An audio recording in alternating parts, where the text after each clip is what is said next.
Hey, everybody. Barb Higgins here, welcoming you to episode 214 of A Thousand Tiny Steps. So, 214, it adds up to seven. If you've been following along my social media and all my Hyrox slash running slash athletic endeavor experiences, you know that race numbers and bib numbers and entry numbers that have sevens in them or add up to sevens is a big thing for me. So, we start off today with the fabulous number 7 in attendance. It's October 1st, so happy October, rabbit, rabbit, and all of that. I am in Gracie's room recording this. My life has had some big changes over the past couple of weeks, and it got me thinking. I remember a few years ago, probably a couple of decades ago now, I worked with my elementary school principals, and he had to have a heart transplant. And he was talking about his life and his life as somebody with heart issues and, surviving 3 heart attacks, one of which was ultimately a widowmaker that did not make his wife a widow. And we just got talking about what it was like to be chronically ill. When his youngest child was born, he was born and needed to be in the NICU. He had some seizure issues and didn't get to come home with his mother. At that time, my principal had had a massive heart attack. So here's the mother, the wife and the mother, with the husband and father in a hospital in Boston and a baby in a hospital in Hanover. So equidistant an hour each from Concord, so 2 hours from each other, and 2 kids at home. And I remember asking him, well, who took care of Jane? Jane was his wife. And his response was, we all do the best we can to take care of Jane. But it was clear that Jane took care of everybody. And I remember thinking that this must make her the consummate mother. Now, we live in a time now where definitions can be whatever you want them to be, and the term mother can cause contention. I'm going to deliver this podcast as the kind of mother I identify with, which is an adult human female who has given birth to children or had children in her care or people in her care that she needs to mother. Ultimately, the definition of a mother is somebody who gives birth to a child, right? But lots of mothers and women can't give birth, and so they adopt children. So now they become a mother to that child. So in looking at mothering and what it means to mother, I asked my good old friend Siri, and this is what I came up with. So mothering, it's a mother. So this is an article that's on the website Medium. So it's just very interesting. So it talks about how to be a mother or to mother doesn't mean you have to have offspring. It means you're acting in a certain way. So I'm going to give you some definitions of what this article refers to as mothering. So if you don't have kids, you could still be mothering somebody. So let's just pay attention to that. School teacher's mother, preschool teacher's mother. Mothering, as defined by the American Psychological Association, is the process of nurturing, caring for, and protecting a child by a mother or maternal figure. So a maternal figure would be somebody in their life that represents the female nurturing mother figure. It's also defined as nurturing or protective behavior reminiscent of that performed by a literal mother, somebody that gives birth or is raising children. A third definition offers that mothering is relating to or characteristic of a mother, especially in being caring, protective, and kind. Trying to work out how to relate to and look after one another. Figuring out how to be nurtured and what it means to nurture others with absent or distant parents, family, and or community. So much goes into what we consider mothering behavior, which, I think parenting can be just as accurate a definition because I know Kenny is an incredibly nurturing father, big snuggle monkey, says all the words, does the hugs. That's not true of all dads. It's not even true of all moms. This is sort of the basic reality that we function on. This is what struck me attending to a new generation or an older generation of humans in our care. Sunday morning was about 5:30 and my phone was going off. Whoosh, whoosh, whoosh. That's the sound my phone makes when I get a text message. And I reached for my phone and it was my daughter, Gracie. And she was in a bit of a panic. She'd been crying. She was stressed out.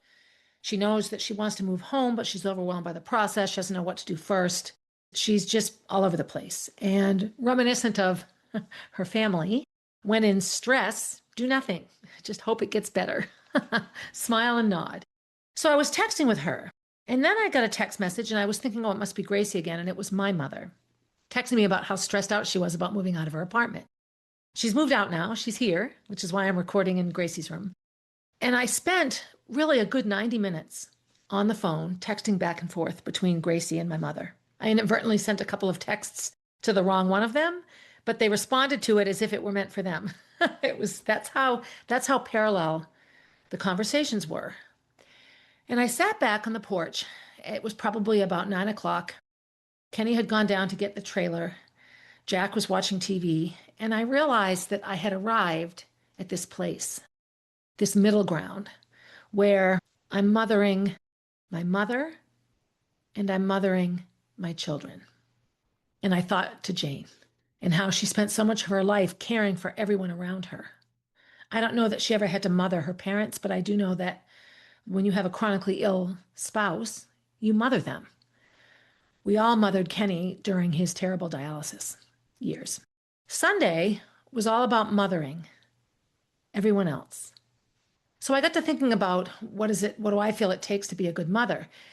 Now, back in the day, in my mom's generation, in the boomer generation, mothering was you stayed home and your primary focus was being a mother. Part of me is sad that this is now looked at as holding women back. We should exalt motherhood or parenthood or the raising of children. We grow these things. We deliver them out of our hoo-has, and they're ours, and we brought them here with somebody. This doesn't happen alone. But I do know that family dynamics were guided by sort of social constructs and rules. Dads were the providers. They went out and earned the money to pay for the things that the wife needed to raise the children. And in a healthy two wings equal a healthy bird flying sort of marriage and family, this would be fine. No one can exalt themselves over the other and expect all this to work. I do know that many mothers in my mother's generation were incredibly unhappy because they spent all day in the service of others. In my maternity leaves, I could not wait to get back to school. And here's why. Not that I didn't love my kids or want to be around them, but there were days that trying to keep the house even remotely livable and keep Gracie from crying meant I didn't get dressed or shower. Sometimes I didn't brush my teeth. I didn't go for a run. None of my day was about me. It was all about caring for the home in which I lived and the children that I grew.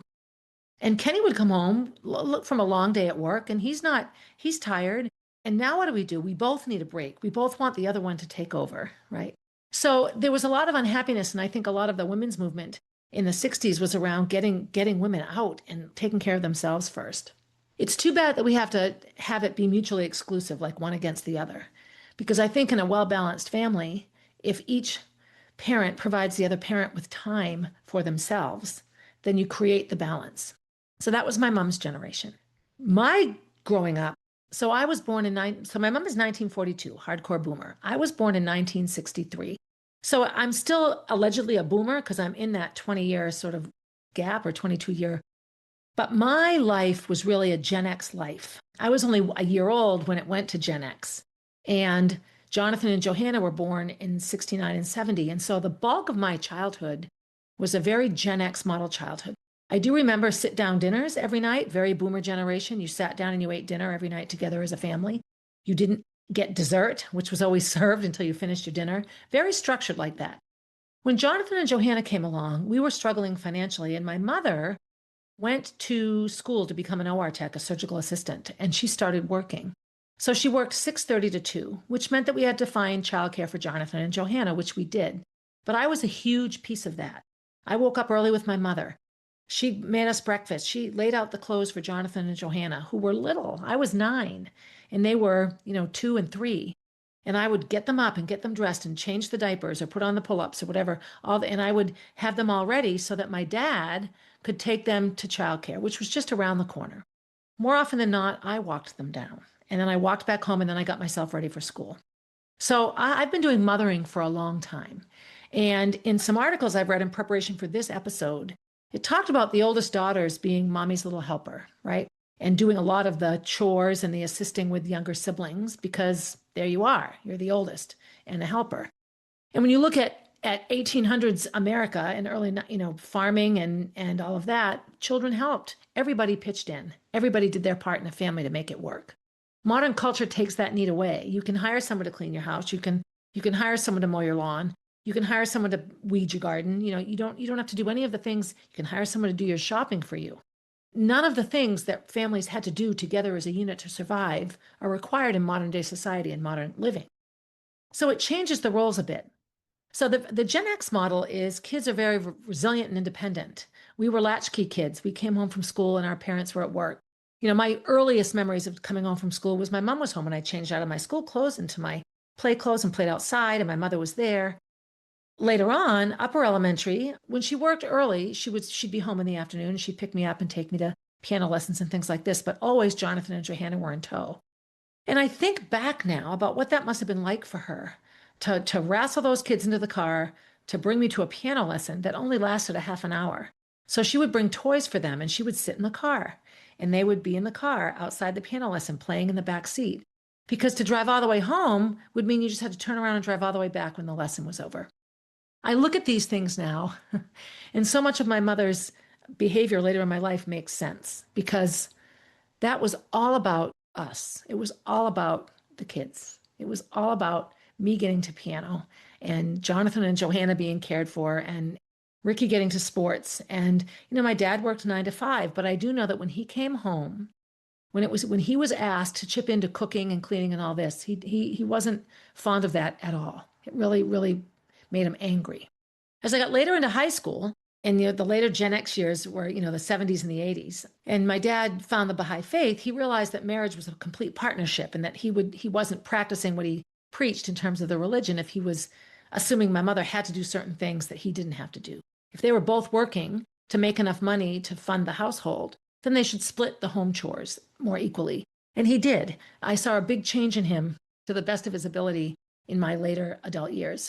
Then you have the millennials, and I don't have a huge connection to the millennials. They were, a sort of a spawn off of the Gen Xers, those kids that were born in the late 80s and the 90s into just around 2000. Gracie is Gen Z, and then after Gen Z now is Gen Alpha. So that's where we're at right now. And there is this huge shift in expectation. I didn't ask to be born, so it's your job to care for me because you're my mother. That's like an extreme example, but Gracie is in Florida trying to rent her apartment.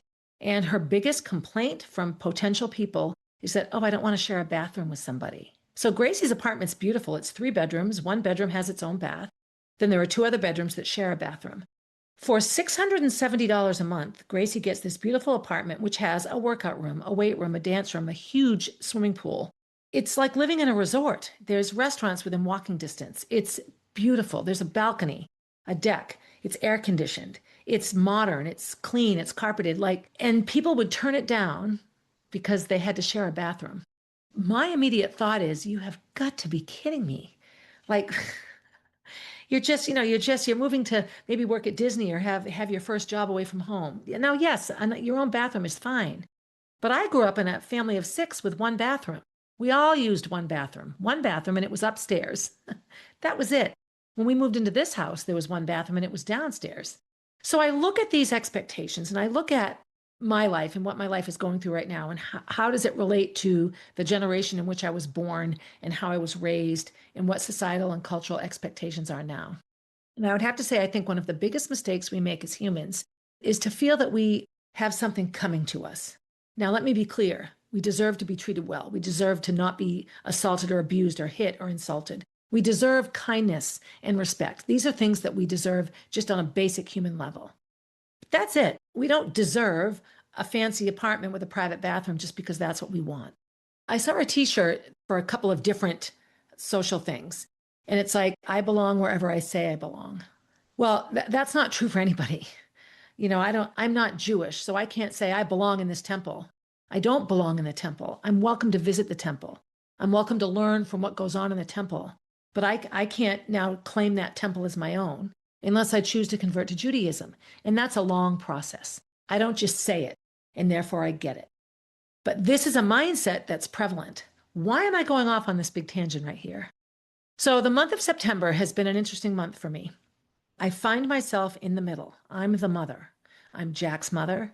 I'm Gracie's mother. Sometimes I'm Kenny's mother. I'm my mother's mother.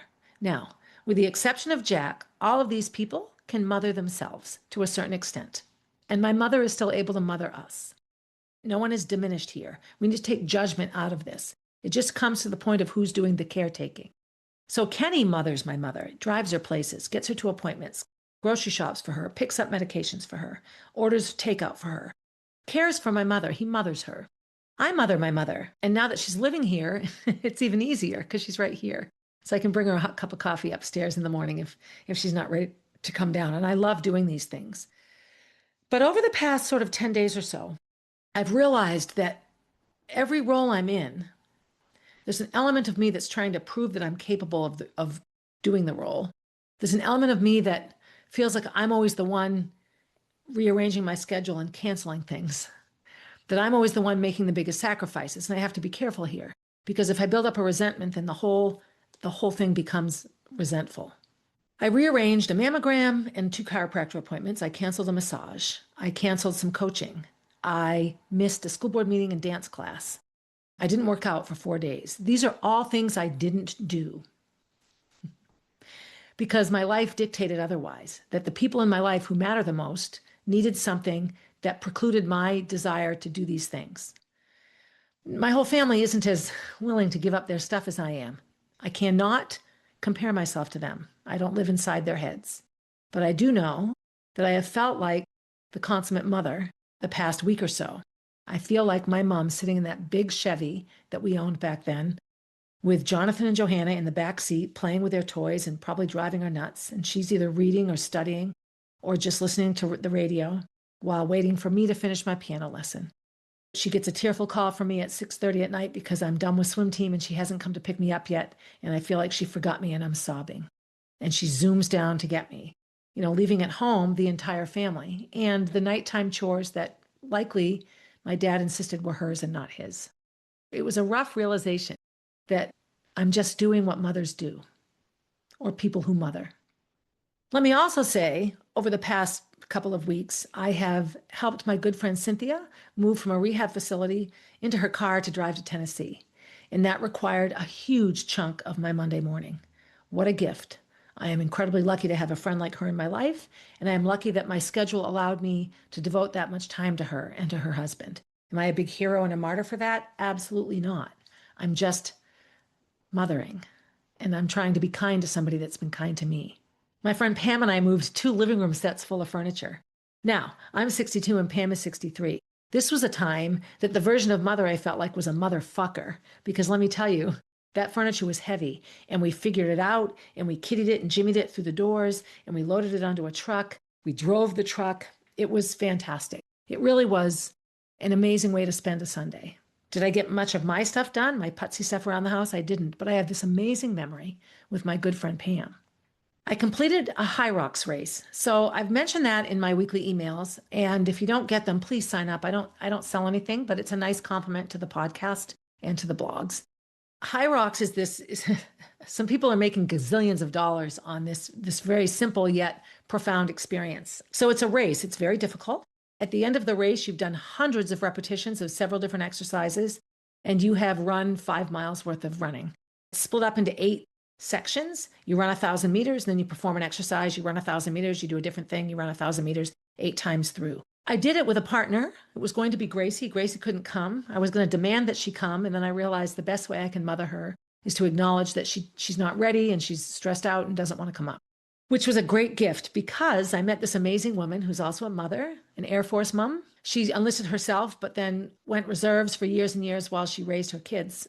Liz was my partner. So she's 44 and I'm 62. And we jumped into this race together, having met each other just once, basically to say, hi, I'm Barb, I'm Liz. What I liked best about the Hyrox experience is before you start in waves of about 30 people, maybe 40 people. They have you stand in a circle and close your eyes. And she takes you through this like meditative, reflective process. Keep in mind, we're in a convention center with like 5,000 people surrounding us, right? This is not a small event. It's noisy, it's loud. And we close our eyes and they take us through this whole mindfulness. Live in the moment, enjoy the experience, honor your body, be humble, be kind, stay humble, stay something, stay high. It was all 3 H words. Anyway, it was fantastic. And then off we went on this experience. And the entire time, physically challenging, emotionally challenging, physically exhausting, I had a blast. We had so much fun. It really was just like the coolest experience ever. Part of me is feeling like, I'm 62 and I can do all these things. Our time was better or close to people half our age and a third my age. And that made me happy, because I'm not young. I'm old and I'm happy to say I'm old. People say, no, you're not. Well, I am. I'm 62. That's not necessarily young. Compared to my mom, maybe it's young. So here I sit in Gracie's room, which will soon have her living in it, spending most of my time worrying about things that don't necessarily benefit me directly. Worrying about my mom and making sure she's where she needs to be. Worrying about Jack and that I'm giving him a good life. Worrying about Gracie and is she going to follow through on everything she needs to do. Worrying about this Molly B Foundation golf tournament that I'm stressed out about. What if nobody comes? And, I've got like 30 people signed up. What if that's it? That's a teeny tiny golf tournament. I want more people. All of these things that keep me awake at night. And I balance that with the things that I absolutely do to take care of myself. Things that my mother maybe didn't do enough when she was raising us because society didn't give her permission to do so. I work out pretty much every day. Now, I didn't work out for a handful of days, but I spent like 6 hours moving furniture 2 of those days. And then the third day I worked out again. So I did work out. I lifted a lot of heavy crap. But I work out every day. I eat well every day. I battle my alcohol addiction every day. That's always a tricky one. I'm better some days than others. And that's just a reality. But I sat here really just thinking about all the mothers, whether they gave birth to the babies, adopted the babies, fertilized the mothers that grew the babies, and they're mothering their children as a father. All the people who won't call themselves mothers that will do the mothering. I'd like to reclaim the word. It's a beautiful word. As we head into October, you'll hear this. It's October 1st as I record it. You'll hear it the 7th. As we head into October, I guess the tea I'm spilling today is that it doesn't matter what you call yourself or where you think you fit or what you think you deserve or how you think your life should be. None of these things actually truly matter at the end of the day. At the end of the day, I find what matters is that in terms of mothering, that you have first and foremost mothered yourself, treated yourself kindly, nurtured yourself, listened to the voices in your head, right? Take care of yourself. It's why I end my podcast the way I do. We don't have multi-generational families anymore. My mom grew up on a farm where she had grandparents and great-grandparents, sometimes from both sides of the family, living all under one roof. So there was always an adult home. There was always adults helping each other with the daily chores. If there were several women in the house, the cooking and the cleaning and the processing of the food happened. If there were several men in the house, the planting and the harvesting and the building and whatever was going on that was shared. These were shared chores. And you lived among all different generations. So you knew what awaited you. You weren't just, living with kids and doing all play activities all day. You saw the grown-up activities and the older grown-up activities. We're very removed from so many of these natural processes now. We live in a world where we think we can manipulate nature. And to a certain extent, we can. But at the end of the day, nature will always win. So that's where I am right now. I'm feeling equal parts grateful that I am healthy enough and have a big enough house and time enough in my life to care for my mom and to make sure that her needs are met and that she's okay. I'm feeling anxious that I'm not putting enough time into my podcast or the Molly B Foundation. I know that I'm not, and I have to stop panicking about that and live in that moment for a bit and figure out better ways to manage that. And sometimes I'm resentful. Sometimes I'm angry. Like, why? And that's the place I have to spend the least amount of time because it's the least helpful. So I would love to hear anyone my age, so I'm in my 60s, so sort of my generation, the end of the boomer, beginning of Gen X. How are you with being in the middle? Are you mothering both sides in your life? I would love to know because I know that I'm not alone in this. Actually, my good friend Deb and I talk a lot because we're both the primary caretakers of our moms. We commiserate quite a bit with what to do. Yeah, I had dinner with my little friend group from 7th grade math. We all talked about our parents and what goes into the mothering of parents and how does that work. So that's it. That's what I have to say today on Wednesday, October 1st, 2025. That's my tea to spill, that getting older doesn't mean you stop mothering just because your kids get older. There's always somebody to mother. And you don't have to have a uterus to be a mother. And you don't have to have had kids to mother people. Foster parents and adoptive parents our mothers and fathers, parents. So be good to yourself. Mother yourself first, right? And if you don't like the word mother, then father yourself first. Parent yourself first. Care for yourself. Love and respect yourself. Honor your body. It's the only one you have to live in. After you've done that, do the same for someone else. Help someone else live a happy, healthy, balanced, good life. Do a Hyrox race. Woohoo! And as always, have a good day, everybody. Hey, thanks for listening and supporting the podcast. Feel free to leave a review and share my stories with your friends. Please reach out with your own stories, as I love connecting with my listeners. If you would like to get to know Molly, head over to mollybfoundation.org to see what she is all about. If you want to see what I'm up to next, you can find me on Instagram at barb_444, on Facebook as Barb Higgins, and at my website, 1000tinysteps.com. And while you're there, sign up for my newsletter, a weekly way to find out what's up in the life of Barb Higgins.